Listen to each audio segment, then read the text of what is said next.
السلام على الحسين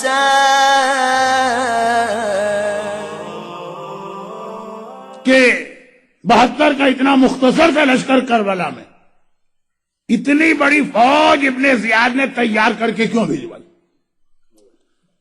ایک تو یہ تھا کہ بہت سارے لوگ تو خود سے پہنچ گئے جب ان کو پتا چلا کہ اس جنگ میں حصہ لینے والے کو بھاری انعامات ملیں گے، لیکن جو پراپر فوج ابن زیاد نے بھیجوائی وہ بھی کم سے کم 30,000 کی رپورٹنگ، کم سے کم اس زمانے کی پاپولیشن دیکھیے گا۔ اور یہ ایک اختلاف اس لیے بھی آ جاتا کہ 30,000 تو وہ ایک باقاعدہ جو فارمل قسم کی آرمی ہوتی، اس کے علاوہ بہت سارے لوگ، یہ خبر پھیل گئی تھی کہ حاکم بڑا خوش ہو جائے گا، جو کربلا میں جائے گا بڑے بھاری انعامات ملیں گے، وہ خود سے پہنچے۔ ان کی کوئی رپورٹنگ نہیں ہے، وہ خالی لوگوں نے اندازے لگائے کہ کتنے ہوں گے، مگر یہ 30,000 بھی صرف 72 کے جس میں بچے بھی ہیں، وہ اس لیے کہ ٹھیک 1 مہینے پہلے ابن زیاد کوفے کے بازاروں میں ایک ایسا جہاد دیکھ چکا تھا جو ایک اکیلے نے کیا تھا۔ ایک اکیلا سپاہی تھا مگر کوفے کی ساری فوج، وہ خود ابن زیاد 1 مہینے پہلے دیکھے ہوئے۔ ہاشمی شیر کسے کہتے ہیں؟ وہ تو پھر بھی علی کے بڑے بھائی عقیل کا بیٹا مسلم ہے، محمد ابن اشعث ابن قیس کوفے کی فوجوں کا کمانڈر تھا۔ تاریخ کا جملہ ہے نا، آپ نے ہر سال مجلسوں میں سنا، پہلے ابن زیاد نے 200 یا 500 سواروں کے بھجوائے، کہا کہ اسے گرفتار کرو، اور ہر تھوڑی دیر کے بعد اس کی جانب سے ایمرجنسی کال آ رہی ہے کہ اور سپاہی اور سپاہی اور سپاہی۔ پوری کوفے کی ساری آرمی ختم ہو گئی، ابن زیاد بھی چکرا گیا، ایک اکیلا آدمی۔ چنانچہ اس نے محمد ابن اشعث ابن قیس، یہ بھی بڑا عجیب خاندان، اس کا باپ اشعث ابن قیس ساری زندگی مولا کا دشمن رہا، اس کی بہن جودہ ابن اشعث ابن قیس حسن مجتبیٰ کو زہر دینے والی خاتون، اور خود یہ، تو اس کا ایک بے اختیار اس کی زبان پہ ایک جملہ آ گیا۔ ابن زیاد کہتا کتنے سپاہی چاہیے؟ میں نے ایک آدمی کو گرفتار کرنے کے لیے کہا۔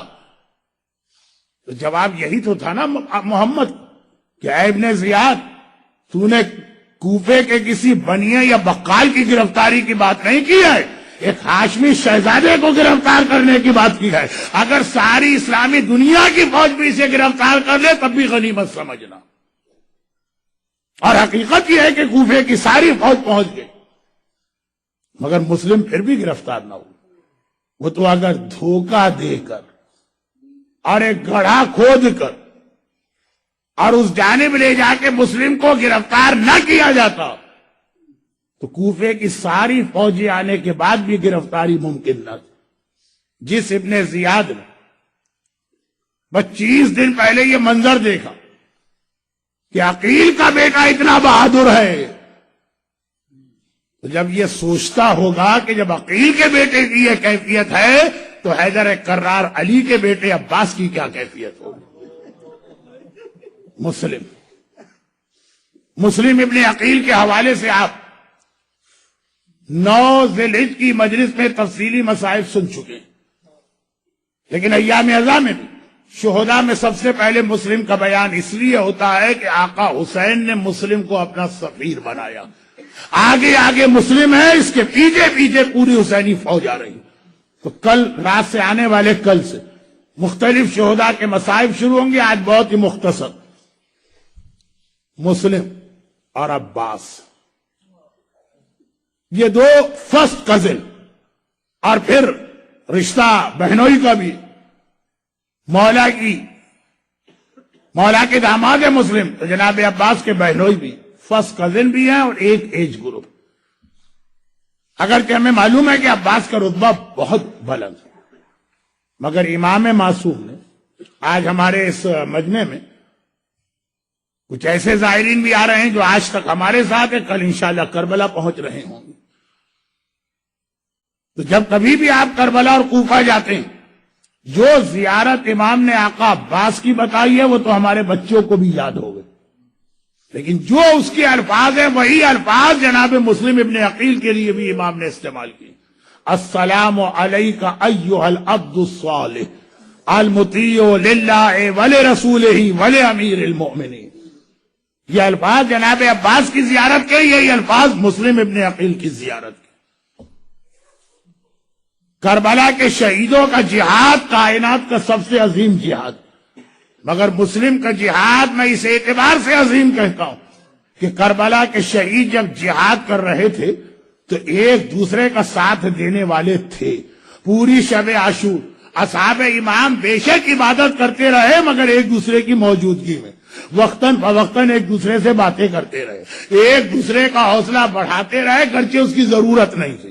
کربلا کا جہاد جب تھا، جو شہید میدان میں جاتا تھا تو اس طرح سے جاتا تھا کہ آقا حسین اس کو الوداع کہتے تھے۔ عباس کے علم کے سائے میں وہ اپنی سواری پہ سوار ہوتا تھا، جب وہ گھوڑے سے گرتا تھا آقا حسین اس کا لاشا اٹھا کے لاتے تھے۔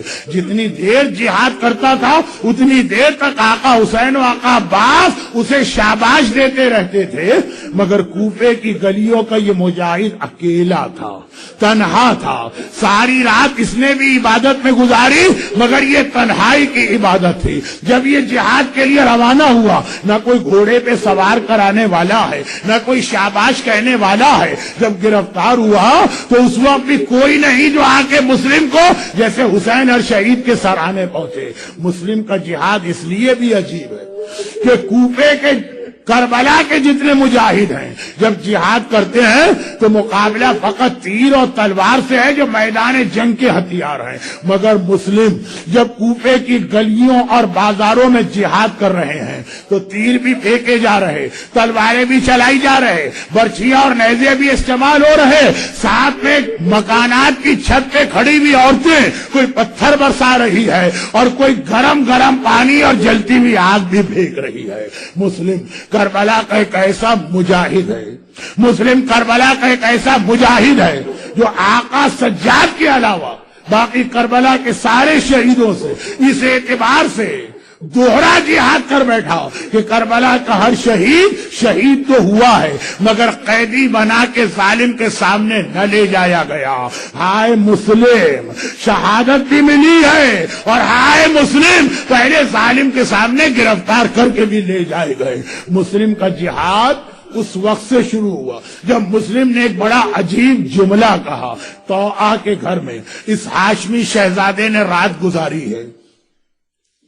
مومنہ ماں کا کتنا ظالم و دشمن اہل بیت بیٹا ابن زیاد کو اطلاع دی، جیسے ہی فوجی آنے لگی مسلم ایک بار طوعا کے گھر سے تلوار لے کے باہر نکلنے لگے۔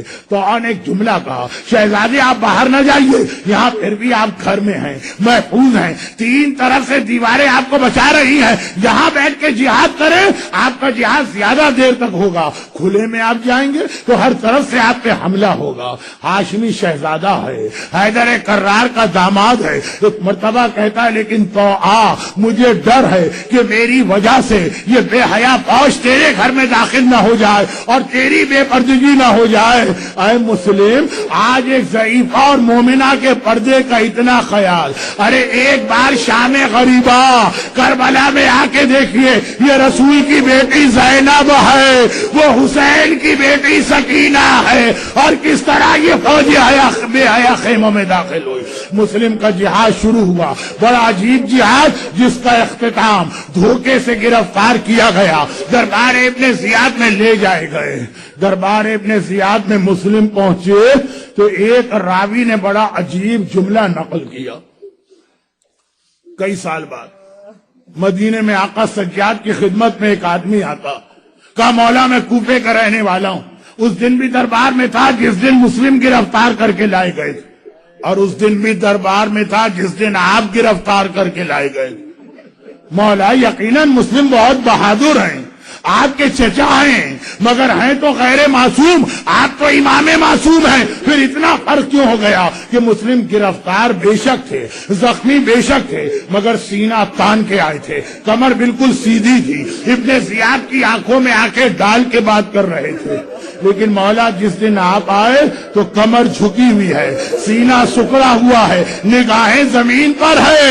ہائے میرا امام سجاد، ایک بار فریاد کی، اے شخص تو نے میرے کلیجے میں برچھی اتار دی ہے، تو نے یہ تو دیکھ لیا کہ میرا چچا سینہ تان کیا گا، نگاہوں میں آنکھوں میں آنکھیں ڈال کے بات کر رہا، مگر یہ نہ دیکھا میرا چچا اکیلا آیا تھا، میرا چچا تنہا آیا تھا۔ لیکن ہائے جب میں دربار پہنچا، محمد کی نواسیاں، میری مائیں اور بہنیں کس طرح بے مقنع چادر کے میرے ساتھ لائے گئے، اور عزاداروں پھر مسلم نے ایک عجیب سنت اسلام میں قائم کی ہے جو قیامت تک چلتی رہتی ہے، اور وہ کہ جب دارالامارہ کی چھت پہ لے جائے گئے، ابن زیاد نے کہا جلاد ان کی گردن اڑا دے، دارالامارہ کی چھت پہ مسلم کو لے جایا گیا، مسلم نے چاروں طرف دیکھا، ہائے میرا آقا مجھ سے دور ہے، الوداعی سلام کروں تو کیسے کروں؟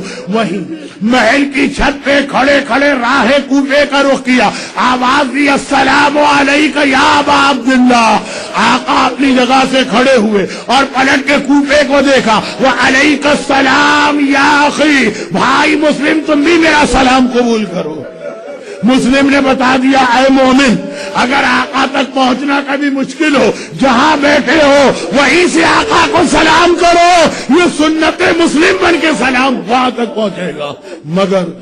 مگر آخری دو چھوٹی سی روایتیں، جلاد کی تلوار تو چلی، مسلم کا سر و بدن ایک دوسرے سے جدا ہوا، اور ادھر راستے میں حسینی قافلہ راستے میں ہے، کئی دنوں سے کوفے کا راستہ بند ہے، کوفے سے کوئی مسافر نہیں آ رہا، سب سے زیادہ بے چین عباس ہے۔ ایک مرتبہ عباس نے دیکھا آج کئی دنوں بعد کوفے کے راستے سے کوئی مسافر آ رہے، ہاتھ جوڑے، مولا اجازت ہو انہیں بولا کہ اپنے بھائی مسلم کی حالت دریافت کر لوں۔ حسین کو تو معلوم ہے مگر قافلے کو اطلاع دینا ہے کہ عباس بلا کے لاؤ۔ مسافر لائے گئے، عباس نے طلب کے کہا کوفے کے آنے والوں کیا تمہیں کچھ پتا ہے میرا بھائی مسلم کس حالت میں ہے؟ وہ کوفے گیا تھا کوئی خبر نہیں آئی۔ مسافروں نے سر جھکا لیے، کہا آقا جب ہم کوفے سے نکلے تھے تو 3 دن گزر گئے تھے، کٹا ہوا سر دارالامارہ پہ لٹک رہا تھا، بے سر کا لاشا کوفے کی گلیوں اور بازاروں میں گھسیٹا جا رہا تھا، مگر نہیں حق ادا نہ ہوگا مسلم کا اگر مسلم کے پورے سلام کو بیان نہ کروں۔ دارالامارہ کی چھت سے آقا کو سلام کیا، مگر 11 محرم کا قافلہ شہر کوفہ میں داخل ہو رہا ہے۔ ایک بار زینب سر جھکائے بیٹھی ہے، سلام سنا، کوئی میرے بھائی کو سلام کر رہا، السلام علیکم یا ابا عبداللہ۔ زینب گھبرا گئی، السلام علیکم یا ابن رسول اللہ۔ زینب پریشان ہو گئی، یہ دشمنوں کے شہر میں میرے بھائی کو سلام کون کر رہا؟ دائیں دیکھا بائیں دیکھا، کوئی نظر نہ آیا، دوبارہ ایک آواز آئی، اب زینب کو سلام کیا، السلام علیکی یا بنت رسول اللہ، اے رسول کی بیٹی میرا سلام لیجئے۔ زینب نے پہچان لیا، کوفے کے دروازے پر ایک بے سر کا لاشا لٹک رہا ہے اور اس لاشے سے یہ سلام کی آواز آ رہی۔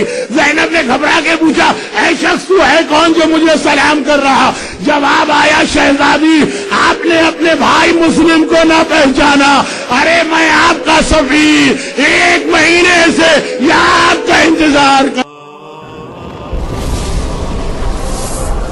السلام على الحسين